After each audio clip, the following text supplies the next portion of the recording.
31 মে'ত ঘোষণা কৰা হ'ব উচ্চতৰ মাধ্যমিক চূড়ান্ত বৰ্ষৰ ফলাফল। তোমালোকৰ যিসকলে এইবাৰ এইচএছ ফাইনেল এক্সাম দিছিলা তোমালোকৰ ৰিজাল্ট কেতিয়ালৈ দিয়াৰ পূৰ্ণ সম্ভাৱনা আছে তাৰ ওপৰত এটা এনালাইচিছ কৰি তোমালোকক ৰিজাল্টৰ ডেটটো আজিৰ এইটো ভিডিঅ'ত মই জনাই দিম।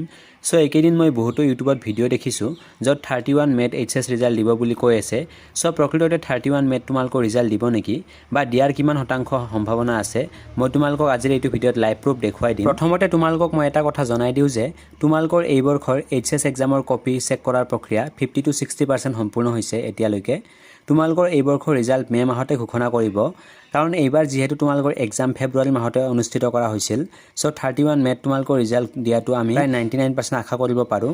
এইখিনিতে তোমালোকক মই এটা তথ্য দেখুৱাই দিব বিচাৰিছোঁ যে তোমালোকে ইয়াতে 2018 আৰু 2019ৰ ৰিজাল্টটো মন কৰিলে তোমালোকে 100% প্ৰমাণিত হৈ যাবা। ইয়াতে তোমালোকে দেখিবলৈ পাইছা 2018ত তোমালোকৰ এইচএছ ৰিজাল্ট 31 মে'ত দিয়া হৈছিল কাৰণ এই বৰ্ষত তোমালোকৰ এক্সামো সোনকালেই অনুষ্ঠিত কৰা হৈছিল অৰ্থাৎ ফেব্ৰুৱাৰী মাহতে অনুষ্ঠিত কৰিছিল। আৰু তাৰপিছত তোমালোকে ইয়াতে দেখিবলৈ পাইছা এইচএছ 2019 আৰু 2019ৰ ৰিজাল্ট তোমালোকৰ মে 25 তাৰিখে ঘোষণা কৰিছিল কাৰণ এই বৰ্ষতো তোমালোকৰ এক্সাম ফেব্ৰুৱাৰী মাহতে অনুষ্ঠিত কৰা হৈছিল। তাৰপিছত তোমালোকে ইয়াতে 2020ত দেখিবলৈ পাইছা জুন মাহৰ 25 তাৰিখে তোমালোকৰ ৰিজাল্ট ঘোষণা কৰিছিল কাৰণ এই বৰ্ষত যিহেতু কোভিড-19ৰ চিটুৱেশ্যন চলি আছিল সেইকাৰণে তোমালোকৰ ৰিজাল্ট লেট কৰি দিছে। সো এইবাৰো যিহেতু তোমালোকৰ এক্সাম ফেব্ৰুৱাৰী মাহতে অনুষ্ঠিত কৰা হৈছে সো সেইকাৰণে সম্পূৰ্ণ চান্স আছে যে তোমালোকৰ এক্সাম ৰিজাল্ট মে মাহতে দিব। যদি একো সমস্যা নহয় পিছলৈ তোমালোকৰ ৰিজাল্ট মে মাহত দিয়াটোৱে সম্পূৰ্ণ নিশ্চিত। এইখিনিতে তোমালোকক মই এটা কথা জনাই দিওঁ যে এইকেইটা দিন তোমালোকে ৰিজাল্টক লৈ চিন্তা কৰাতকৈ তোমালোকে আগলৈ কি পঢ়িবা বা কেনেকৈ আগবাঢ়িব খুজিছা সেইবিলাক চিন্তা কৰা কাৰণ হায়াৰ ছেকেণ্ডাৰী পাছ কৰাৰ পিছত বিভিন্ন লাইন থাকে আগলৈ যোৱাৰ বাবে। সো বহুতো ষ্টুডেণ্টে এইখিনি সময়তে কনফিউজন হৈ যায় যে কোনটো লাইনত গ'লে ভাল হ'ব বা জীৱনত এজন সফল ব্যক্তি হ'ব পাৰিব।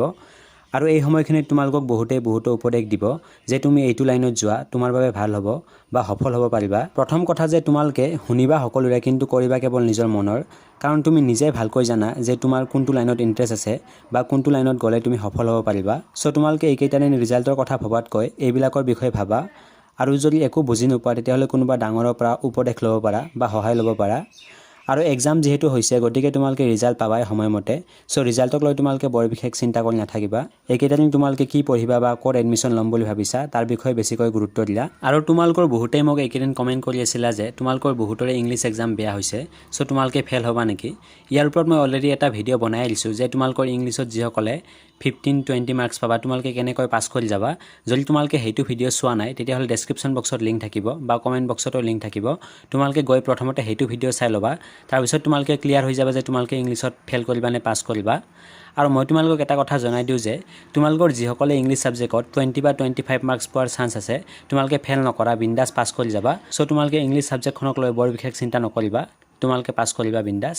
সো আজিৰ এইটো ভিডিঅ'ত মই তোমালোকক এইখিনি এটা সৰু ইনফৰমেশ্যন জনাব আছিল। যদি তোমালোকে ভিডিঅ'টো চাই ভাল পালা তেতিয়াহ'লে তোমালোকৰ বন্ধুবৰ্গলৈ ভিডিঅ'টো শ্বেয়াৰ কৰি দিবা। তেতিয়ালৈকে থেংক ইউ ছ' মাছ। জয় আই অসম, বন্দে মাতৰম।